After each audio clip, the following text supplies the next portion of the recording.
Sorry I left you all on a cliffhanger. Though as you guys mentioned in my launch day of Pokemon Legends CA stream, Mikoto didn't unrealistically pack up all her manga and vanish. She was actually isekai'd into a manga called Pokemon, and it wasn't just her. But her entire manga collection, including the Pokemon manga itself, was sucked into the world of Pokemon. Yes. Yes, canon is canon. Whenever Yuichi doesn't do Mikoto's route, she just gets isekai'd into Pokemon. Though that being said, I need to get serious for a moment. Last episode, if you saw the caption, I have some thoughts on the cat moment. Now I've had plenty of time to reflect on it. This is the moment many I watched the anime with hated Mikoto and couldn't understand why I liked her so much. So I'll explain the best I can. Yuichi points out Mikoto has issues trusting people. It's clear with the way how she acts towards anything like having to make her phone calls. Her suspicion whenever Yuichi, Akiko, or Naiki says something nice to her. She is me. Like mother like daughter, we both have trust issues. What's this got to do with her not wanting to look after a cat? If you have trust issues, you don't trust anyone, including yourself. Mikoto knows she doesn't have what it takes to look after herself, let alone a cat. Also, as the anime makes clear, the cat is a stray. It's the cat who is scared are you into stealing Taiyaki? It's also the cat that Naiki wanted to pet. It's stated by both Yuichi and Mikoto. It has no home. For whatever reason, in the visual novel, Yuichi is adamant the cat has a home. Why is this detail about the cat being a stray so important? The line Mikoto says in the anime is also a little different than in the visual novel. Both she kinda says, it's cool how people take in animals and abandon them. In the anime she also states how it's never known comfort of living in a house. It's better for it to stay wild than to become comfortable living with someone to just be abandoned one day. It's true. It's hard for people who haven't witnessed an animal being abandoned or been abandoned themselves to understand this line of thinking. For example, my Vivi. She has only ever known comfort. She's a spoiled little thing. She doesn't have what it takes to fend for herself in the wild. She's so skittish of everything. She either freaks out at the feel of the outside air. She either freaks out at her own sneezing, because she doesn't understand what's happening to her little body when she sneezes. I'll be honest, Evie is my reason to live. Someone special to me, who I actually used to watch the key visual arts animes with, passed away from a brain tumor in December 2013. They helped me for a lot. So when they passed away, I completely shut off. Shut down. Spent days curled up and not doing anything. Then I was told about how a kitten, who isn't old enough to be a mother, has given birth to 2 kittens itself. So the newborn kittens need someone to look after them. I instantly knew this is my new reason to live. If I had one of these newborns to rely on me, then that would be my reason to live. And sure enough, the newborn kitten, so young, so small, clung to me and imprinted on me as its mother. The bond me and Vivi share is unique, and it's hard to describe. That's why I'm stuck in Spain, because I refused to abandon her. After my ex I lived with for 7 years, he was officially, in the government's eyes, my caretaker, knew I couldn't look after myself, let alone Vivi, but he still abandoned us one day. I had to either abandon Vivi to fend for herself in the streets and be homeless myself, or take Vivi to another country so we can continue to be together. I refused to abandon her, and I will not rip away the comfort life she had. It is better for a stray who has known no comfort to continue to know no comfort. At least they know how to fend for themselves and won't be heartbroken, even before I had Vivi. I've always felt this way. When I was a little kid in myself, saw a movie where a dog was given to someone for Christmas, and a few days later it was in the streets in a box crying. That was the day my mindset started. I'm not defending Makoto dropping the cat. To me, I don't think she dropped it on purpose. I think it slipped or wiggled too much. If you've ever held a cat in front of you, it wiggles. So holding a cat over the railings, like he's gonna wriggle. If someone should be blamed, should be Yuichi. He likes to say how he's an adult and how he's mature. Then why, when he saw Makoto holding a cat over the railings, didn't he say, "Hey, Makoto, hold the cat the other side on the railings, in case it wriggles"? Sorry for the long intro. But if you guys remember from my introduction video, I said I will do some moments where I stop and reflect on my choices / thoughts, just like one of my inspirations, Angel Arts, does. I'm gonna continue to see what happens next. For now, I'll leave it as Makoto's route, with question mark. My aunt materializes behind me. Goodness, she's tidied her room. Not just that, she's left.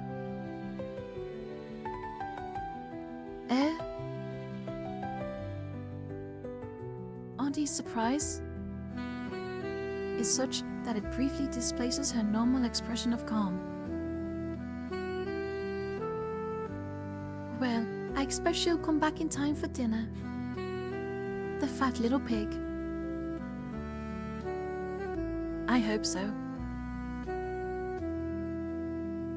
Were you two fighting again like always? Yeah, but it was her fault, the stupid pig. I see. But even if you were in the right, I doubt she saw it that way. Maybe from her point of view, you're opening old wounds. You were opening old wounds you'd rather you didn't touch. See? Kiko doesn't even know what's gone on. Yes, she is very wise. She's able to understand Makoto better than Yuichi.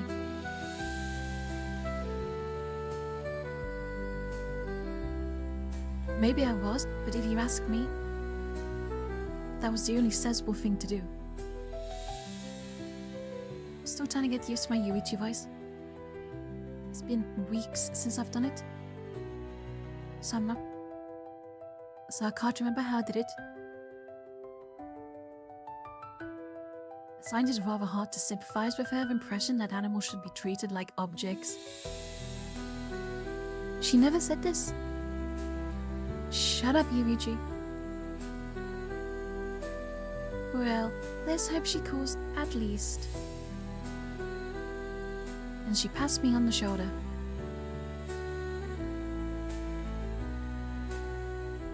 Dinner time comes, but Makoto doesn't. I had been expecting her to at least treat us to a prank phone call, but even that fails to occur. Of course, she's probably never learned our phone number. The stupid pig.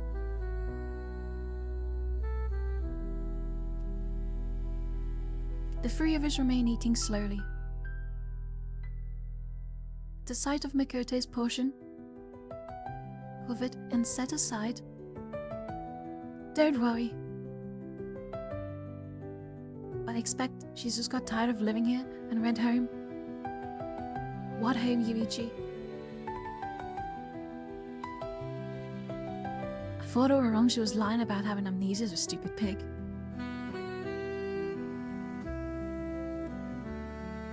I hoped these words would put the others' minds at rest. Yuichi, that's a terrible thing to say. Fat pig chants. The night is quiet. Creep. Is Makoto back? Creak, creak.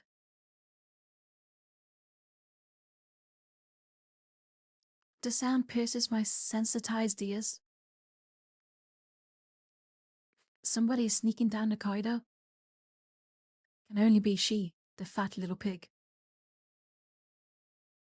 Presumably, she was ashamed to return in everybody's sight. So she crept back in like a thief in the night. I'm sure Auntie was expecting that.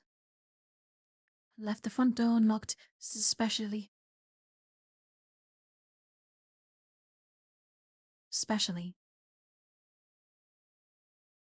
I rise hurriedly and step out into the corridor.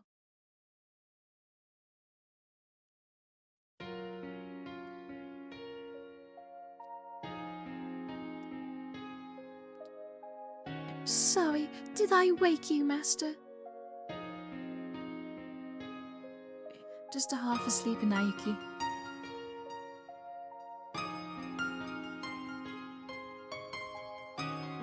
No. I just needed to use the toilet. I needed to let out a fat little pig, if you know what I mean.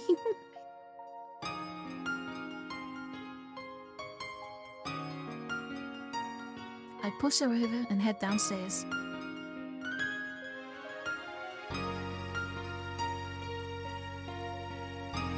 Though I stand in front of the toilet, for some time, I find no relief.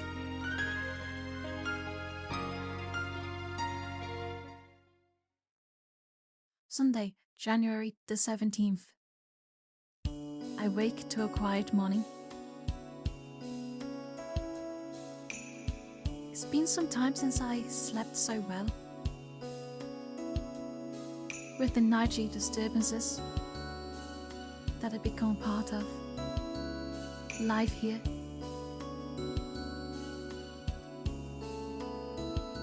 With the one who was responsible for all that gone, I'm able to at least rest. But somehow I feel worse this morning than when I hadn't. My head is so heavy, and the sunlight fails to lift my spirits. I think I overslept.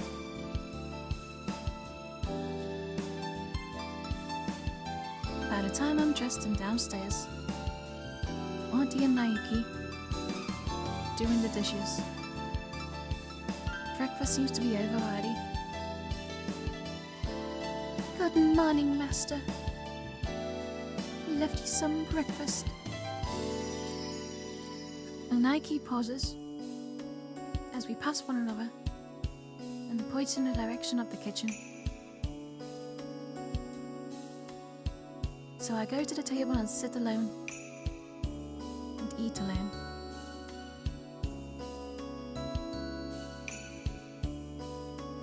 That afternoon, the once clear skies graze over with heavy clouds. Auntie, carrying a pile of clean washing, looks out over the window with an air of disappointment. Looks like it's going to snow. I stop beside her.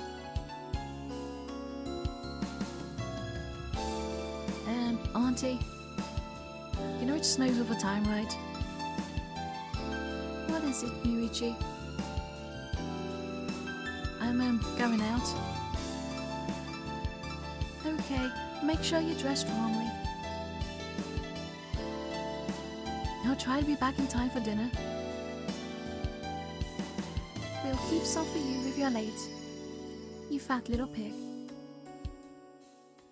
She smiles. I descend the whore, lace my shoes tightly, and head into the freezing air. I waste time wandering around aimlessly, around the shopping center. It's just that, well, there's something I want to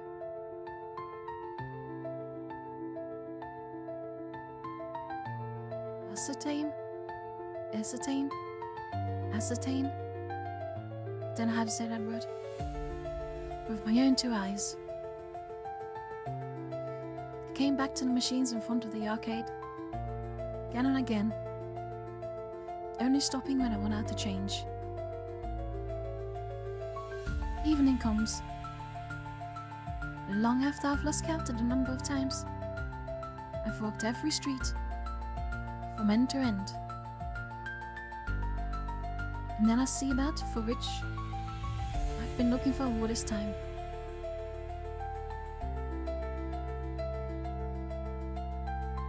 There can be no doubt there can't be anyone else in this town with that build, these familiar clothes. Let's see how she's looking. Makoto is standing in front of the shop, where she's habitately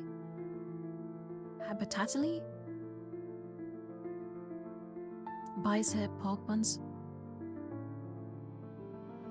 So she did go home then, the stupid little pig.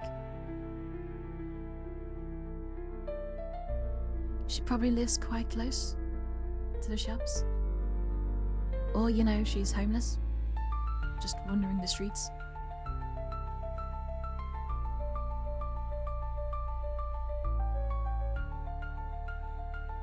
Part relieved? Screw you, Yurichi.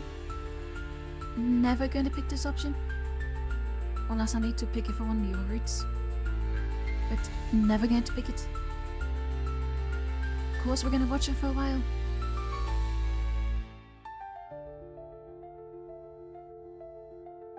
Upon further observation, I realize she doesn't seem to be buying pork buns. It's not clear what she's actually doing. She's facing the clerk and apparently negotiating hard. Probably trying to buy more than she can afford, the stupid pig. I pull out my wallet and check its contents. Hopeless pig. Guess I have to bail her out. But even as I decide this, she accepts a paper bag and walks away, exuding disappointment. Taking her place, I slip into the shop and attack the clerk. Attract the clerk's attention. Excuse me, but what was that girl saying? She happens to be a friend of mine. I'm sorry. The clerk, a middle-aged woman, the sort that normally takes these part-time jobs, looks at me over before replying. Oh, she wanted to know if I'd let her have two for the price of one. Pig. Always the glutton. As if one wouldn't be enough. The woman seems unfazed by my angry muttering, waiting for me to make a purchase. Please make a purchase. Or else I'll unalive you. Bro, can I have tea then? Please. Assistant? There's an assistant too? To have wired. Pop one. Managed to strive for the, of course, tends to follow.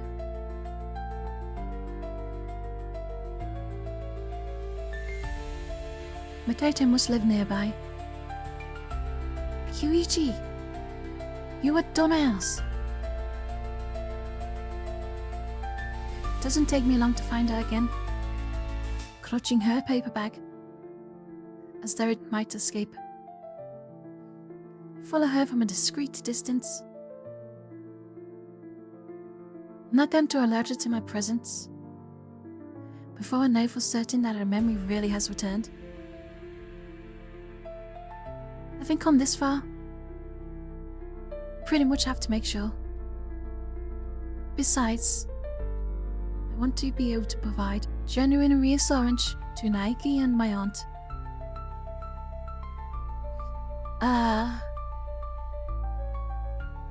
She stops. Are we there? Are we there yet? Slip around behind her and look up at the building in front of her.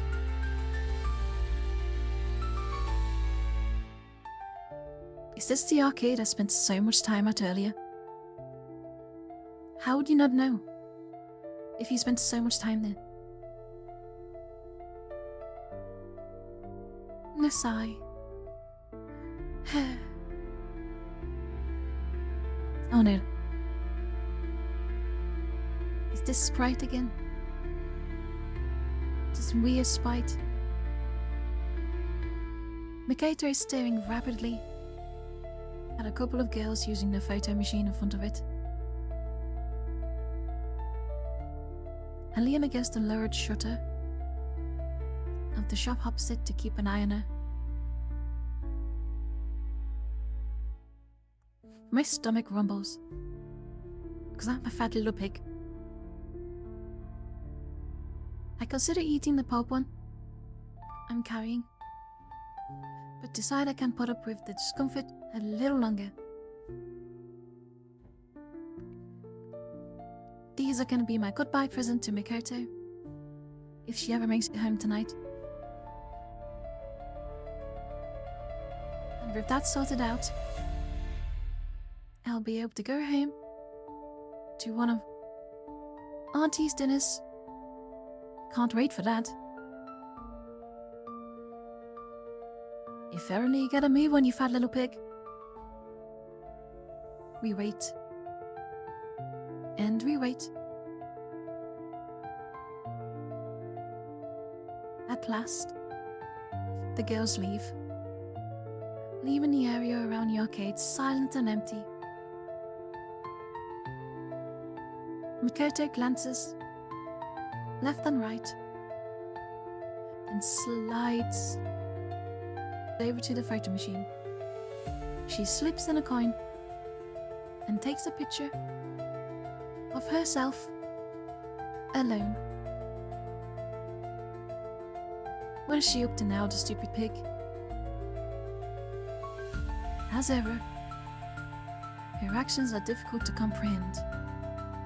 To you, maybe, but not to me or Akiko. If she's really so short on money, how can she be affording to waste it on this? After a while, she straightens up, tucking the photos carefully into her purse, and moves off. I blinked rapidly at the photo machine, which sits placidly They're waiting for another sucker.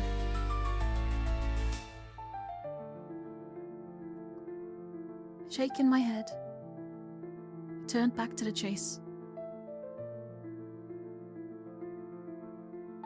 We leave the shopping centre and head through steep residential streets, which leads to a road up into the mountains. Ahead of me, Makoto turns off onto a path leading into the dense woodlands which covers the slopes. Where are we going now, you stupid pig? The path, which heads steeply uphill, is really little more than a rut.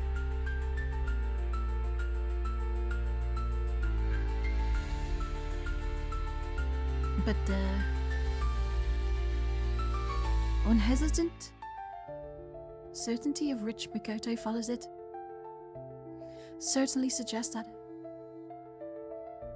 her home is up here. No, Yuichi, you're such a dumbass.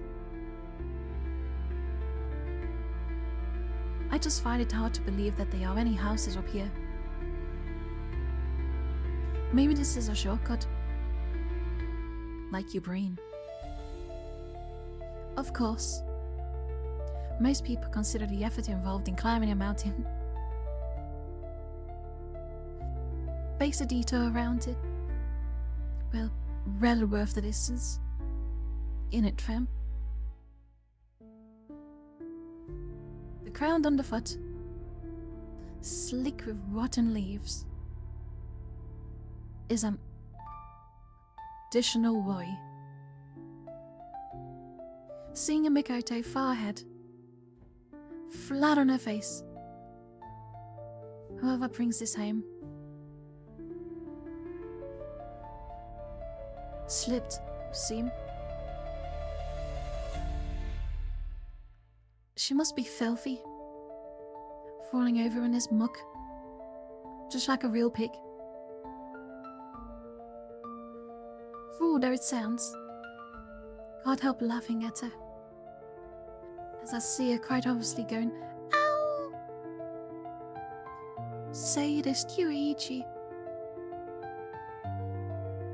She continues walking, even as she pushes herself off. Taking this as a hint, we have not far to go. I hurry up after her.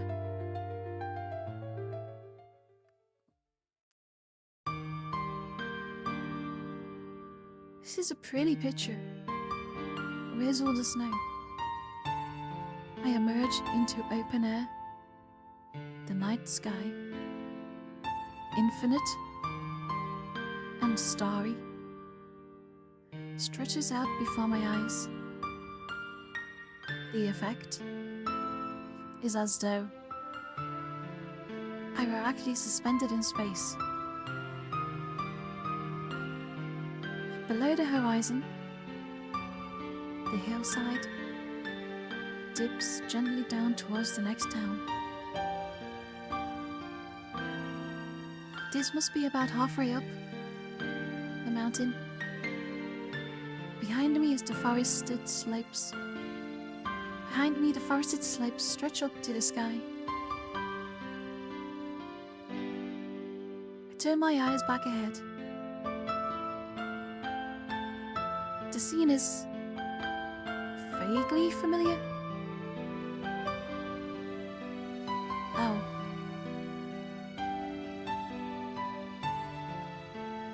Remembering my purpose, I look around for Makoto. Suddenly, now we're out in the open, I've lost sight of her. Yuichi, you had one job. One dang job.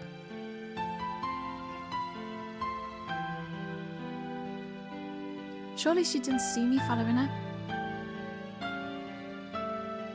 The chances of this are so low that I dismiss it immediately as absurd. I spot her soon enough. In any case, as I strolled towards the middle of the meadow, she's squatting there, idly, hunched up, looking over at the lights, the town far away. Resting? Presumably.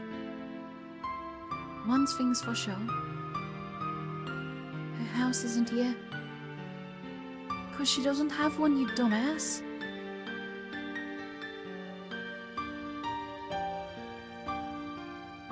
Begins to dawn on me that I might have mistaken her. Duh. Perhaps she hasn't recovered her memory. Doesn't have a home to go to. Well done! And thinks I've driven her out. Well done! Yuichi's getting a brain.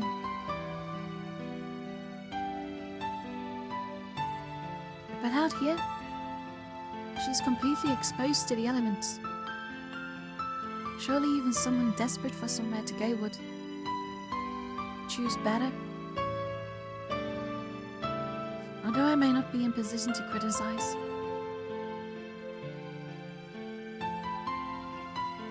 Still hesitate to reveal myself.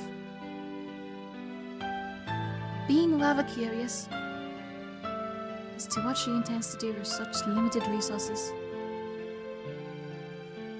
Fate Mew and the cat. The cat reveals itself. It's Makoto's feet. Oh! I shouldn't have warmed my hands with the pork bun. Now it's so cold. At least I can move my fingers. Up you go, little one.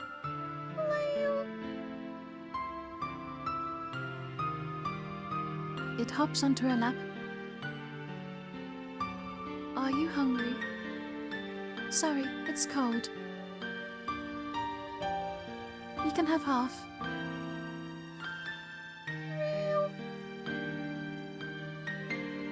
She tears the pork bun in half and drops one piece in front of the kitten, which presumably was hungry. Judging by the speed with which the cat ducks in. You're a cat. Why don't you make yourself useful and go catch some fish or something? You're just too tame, aren't you? Makoto places the remainder of the pork bun in her mouth. Oh, good. It's still warm in the middle. I'm cold. Up you go again. Patter, patter, patter, plop. Nice and warm. We're the same, aren't we? Two nuisances with nowhere to go. Two strays. I'm so tired.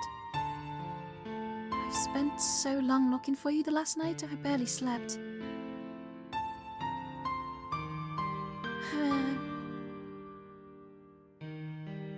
You know, it'd be nice if I still had a warm bed. Don't you think?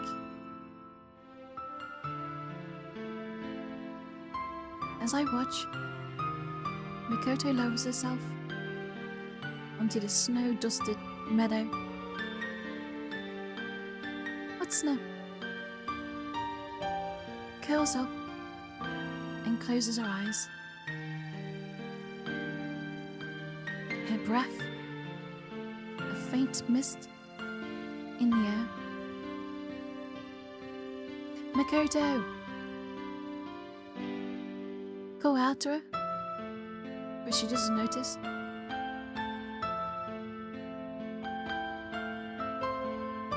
take her tiny little body in both my arms and pick her up.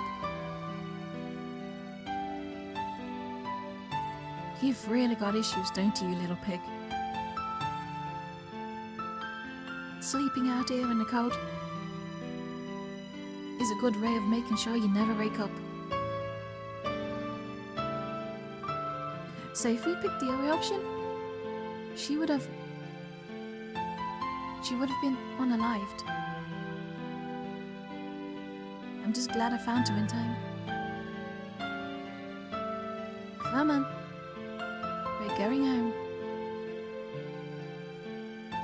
You belong with us, and not out here.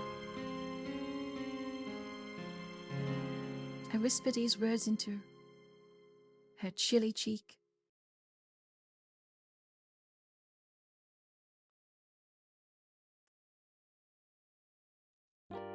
What? Oh!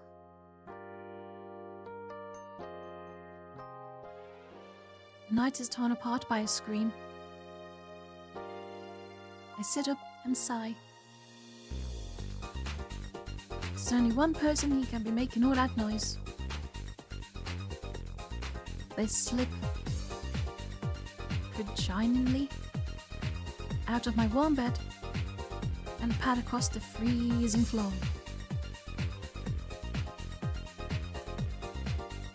Where am I?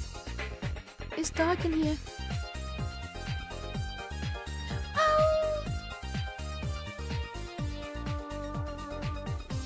And there's a sound as if someone is falling and tumbling along the way. There's a crash and an impact, and it shakes the house. Doesn't take long. Doesn't take a genius to deduce that the tumbling took place down the stairs. Nor am I even momentarily uncertain with what it was. She's certainly good at loud noises. As I hurry downstairs after her and turn on the hall light, I hear my aunt stir, awakened by the commotion. Ow! Ow! It hurts! It hurts. What's wrong, Mikete? Are you alright? You shouldn't try to use the stairs. It's too dangerous. We all stand around Mikoto. We all stand around Mikoto as she sits there with her legs in the air. I went to sleep outside and I woke up in the dark room. And As she looks up at us, her eyes widen. What are you all doing here? Last time I paid attention, I was in the world of Pokemon. This is where we live. Huh? She looks around, blinking. Huh? Why am I back here? Where's Urbine and the others? This is where you live too. Huh? She looks at me, blinking, as though my words are incomprehensible. This is your home. At least until you get your memory back. And naughty girls who run away from home get brought back again. By force, if necessary. You brought me back? That's right. Meowth, that's right. Damn near broke my back doing it to you, damn pig. With which words, spoken suitably harshly, head for the kitchen.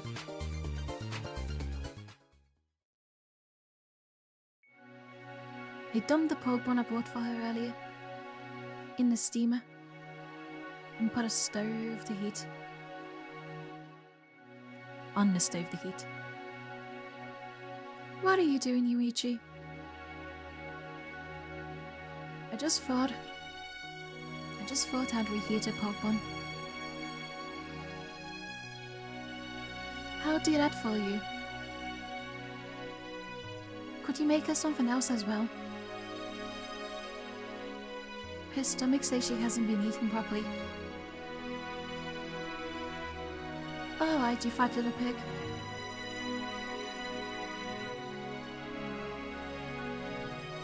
About 10 minutes later,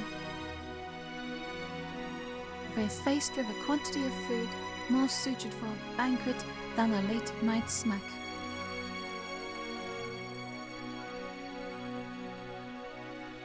Where's the cat? I brought him back too.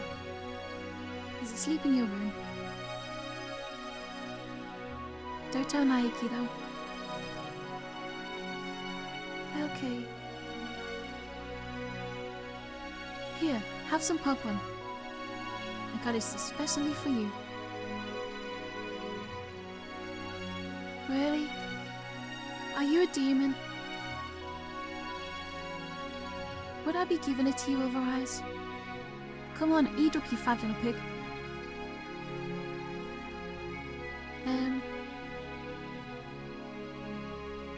She takes the freshly steamed Pokemon into one hand and takes a small bite out of it. Chomp. Good. Of course it is. It's my specialty.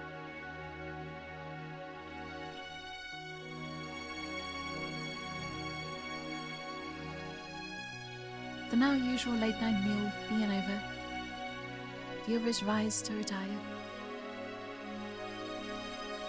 I allow the flow to take me with it.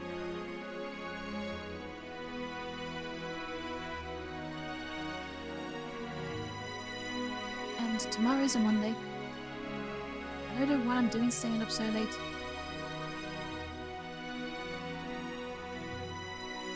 Makoto is standing behind me, seemingly oblivious? Oblivious to the cold beneath her feet.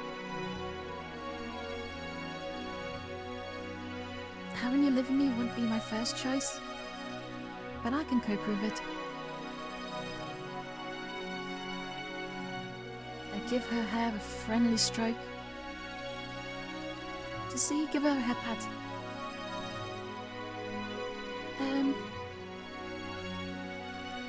What is it? Don't make me regret my decision. Just before I went to sleep. What is it? I felt a warm breath on my cheek. That was me. I know. But, Yuichi? What did you say? Did I say something? Don't you remember?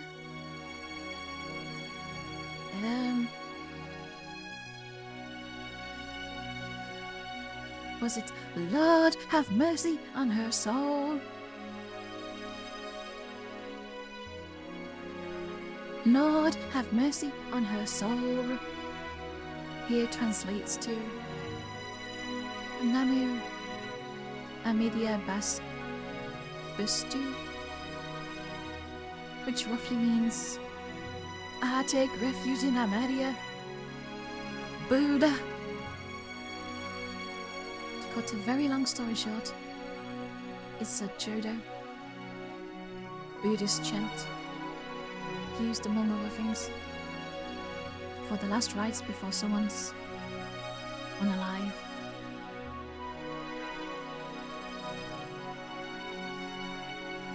were going to leave me to be unalived. Sorry. Probably shouldn't have said that. Pick the other option. You would have been unalived. Oh, whatever. I'm going to bed. Sighing, she returns to her own room. Weird, pathetic little pig. Looks like she isn't satisfied. But at least she's in no state to start a midnight attack. To start the midnight attack thing again. Yet. As I return to my room, I grieve for the loss of peaceful nights. Shut up, UHA. Monday, January the 18th. I knew my sleep would be shallow. It feels as though I'm wandering from a dream to dream. Throughout it all, I can hear someone's breathing. A girl, and deduce from the faint perfume. Nearby, very near, right beside me,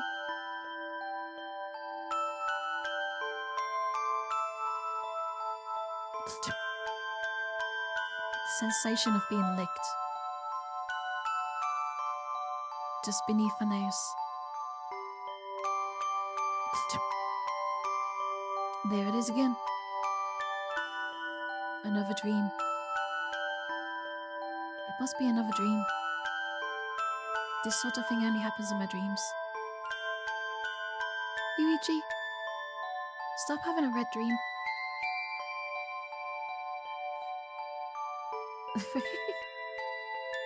I move my mouth closer, accepting it. Yuichi. Oh no.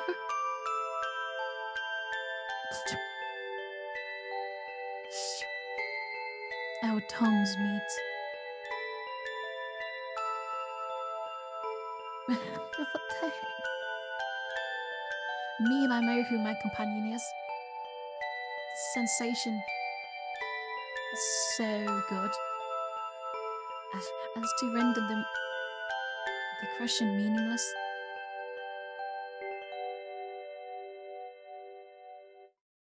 No. I haul myself out from the world of dreams, forcing my eyes to open. To find them staring into feline eyes.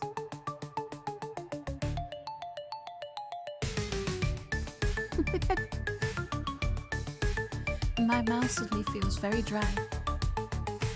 I wipe the back of my hand. We're still eyed to them. What the hell?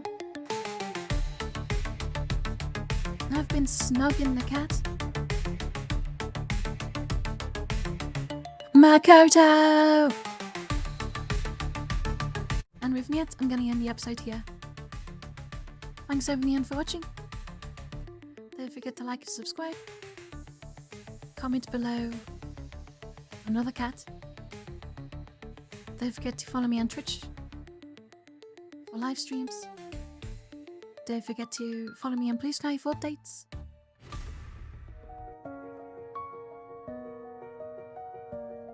I found a wish star in a candy jar, twinkling bright like a neon guitar, chasing dreams with the moon as my guide. Every step, the universe opens.